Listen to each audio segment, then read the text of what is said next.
Today I am doing part number 2 chapter number 14 जिसमें कि हम हरनाम सिंह एंड उनकी वाइफ के बारे में पढ़ेंगे कि वो किस तरह से इफ़ेक्टेड हुए थे इन दंगों से। ओके। और वो गांव में रहते थे, तो ये जो दंगे हैं ये सिटी से स्टार्ट हुए थे लेकिन विलेजेस तक पहुंच गए थे। मतलब विलेज के लोग भी कितनी हद तक इन दंगों से इफ़ेक्टेड हुए थे। सो मैं अभी चैप्टर नंबर 14 करूँगी। ये जो पार्ट 2 है ये चैप्टर नंबर 14 से लेके चैप्टर नंबर 21 तक है। तो मैं धीरे धीरे करके एक दो चैप्टर एक वीडियो में फिनिश करूँगी। And today I am starting with chapter number 14. The riots had spread from the city to the countryside. Among the villages affected was Dhok Ilahi Baksh. Old Harnam Singh and his wife Banto were forced to leave their shop come home in the evening of the third day of rioting. A pious, God-fearing couple, they were the only Sikh living in the village, where Harnam Singh had a tea shop running. A local well-wisher, Karim Khan, had warned them of grave danger to their lives from marauders from outside the village and urged them to leave at once. At first, Harnam Singh, with an unshakable faith in human goodness, was most reluctant to leave, but Karim Khan's words had left them no option. Now, Banto took some of her jewelry in a small pocket and Harnam Singh took his gun along with him.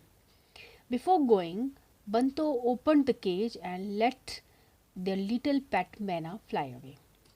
The Mena repeated the sentence, God be with you, Banto, may God be with everyone, that it had learnt from Harnam Singh.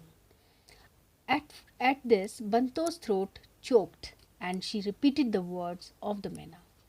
The Mena obviously followed them part of the way, for they continued hearing the Mena's words for quite some time. Harnam Singh and Banto could hear the noise made by the advancing marauders even before they had left their place. As they made their way into the unknown, they could hear the attackers break open their shop and loot their house. Later, they saw flames in the sky which told them that the shop was on fire. From residents, they had become homeless outsiders in no time. They thought of the safety of the children. Now they were thinking about the children. No? They thought of the safety of their children, Iqbal, who had a cloth shop at Nurpur, and daughter Jasbir at Sayyidpur. They were more worried about Iqbal, for he was alone, while Jasbir lived in a village which had a large Sikh community. Possibly the community had gathered together in a Gurdwara. At daybreak, जब सुबह हुई, they were sitting on the bank of a brook. Brook means small river. Close to village Dhok Muridpur. They had spent the whole night praying, brooding, and dragging their feet. They washed themselves, prayed, and went towards the village and knocked at the first door they came to seek shelter. Now I am starting with the chapter number 15. The Sikhs of Sayyidpur assembled at the Gurdwara, prepared to fight the Muslim marauders. Okay. Now Sayyidpur was another village to be affected by rioting in the city. The scene shifts to the local Gurdwara, to which Sikh residents of the village had moved for reasons of greater safety. The chapter opens with a description of a congregation, matlab samuh, plunged in frenzied exaltation by the singing of a song that expressed sentiments of supreme sacrifice.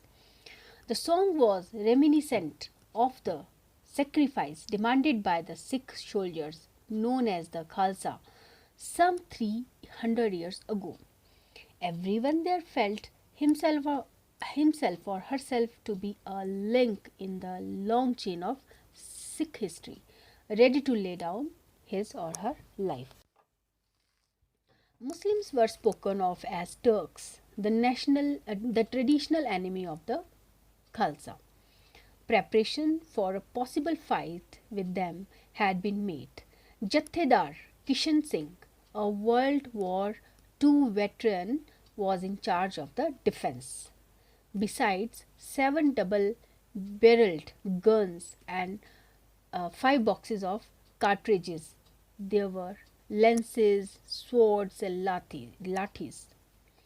Armed pickets were set up, and more arms were sought for from Kahuta. Kahuta is the name of a village.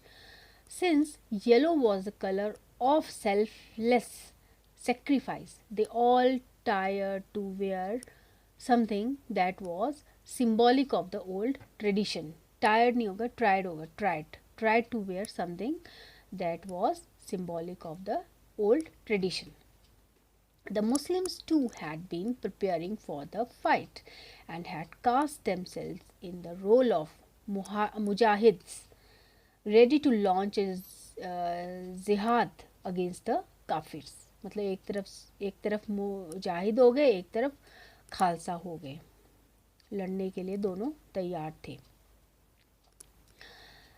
S. Teja Singh, the chief of the congregation, came and exhorted the Sikhs to be ready to make sacrifice. He told the assembly that they had informed the deputy commissioner of the Muslim efforts to collect arms. When he said that they had tried to contact Sheikh Ghulam Rasool and other Muslims of the village and that they could not be trusted, he was contradicted by a frail young Sikh, Sohan Singh, who said that it was all a lie.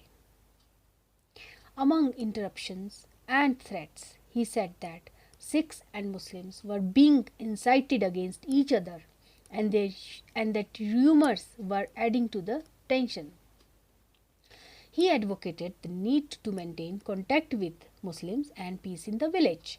Sohan Singh ascribed the writing to the mischief of the rulers and said that if the Muslims from the outside attacked them, it would be difficult for them to defend themselves.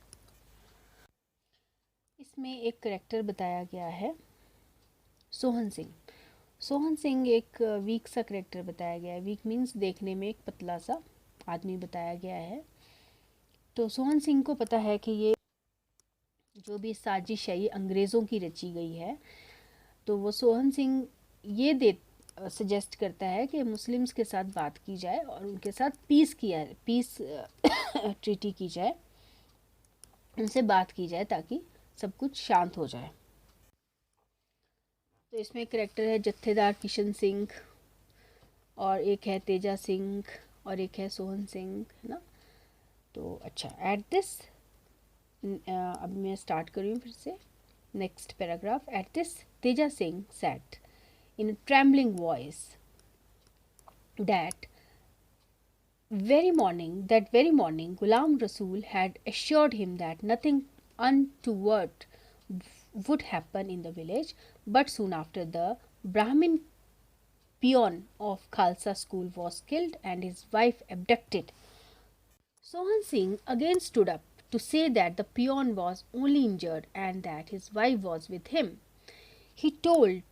He also told the assembly that the attackers had come from outside and that the situation had been saved by comrade Mirdad from the city. Some people derided his efforts to intervene and derided means mock करना, किसी को मजाक बनाना. Some people derided his efforts to intervene and wondered who Mirdad was. The atmosphere was so tense that Nihang Singh gave Sohan Singh a blow. A somewhat similar scene was being enacted in another part of the village between Mirdad and some butchers. Like Sohan Singh, Mirdad, मतलब सोहन सिंह की तरह ही मीरदाद also attributed all the trouble to the Britishers, a position that was hotly contested by the locals. He was challenged to go to the Gurdwara and to ensure that the Sikh did not collect arms. If they did that and dispersed, the Muslims too would go to their homes. Mirdad had come from the city to meet his brother Alladad, who lived in the village, and also to open a school that could develop into a community center. Though some people did listen to him, and he did not make much headway because he had no land or property. At the moment, he had been sent along with Sohan Singh to prevent rioting from spreading.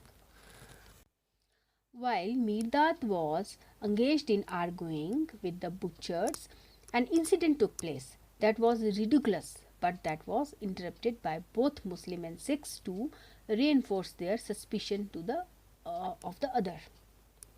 Gopal Singh, a character है who had been sent to find out Muslim plans, saw someone coming from the other side and taking out what he thought was a dagger.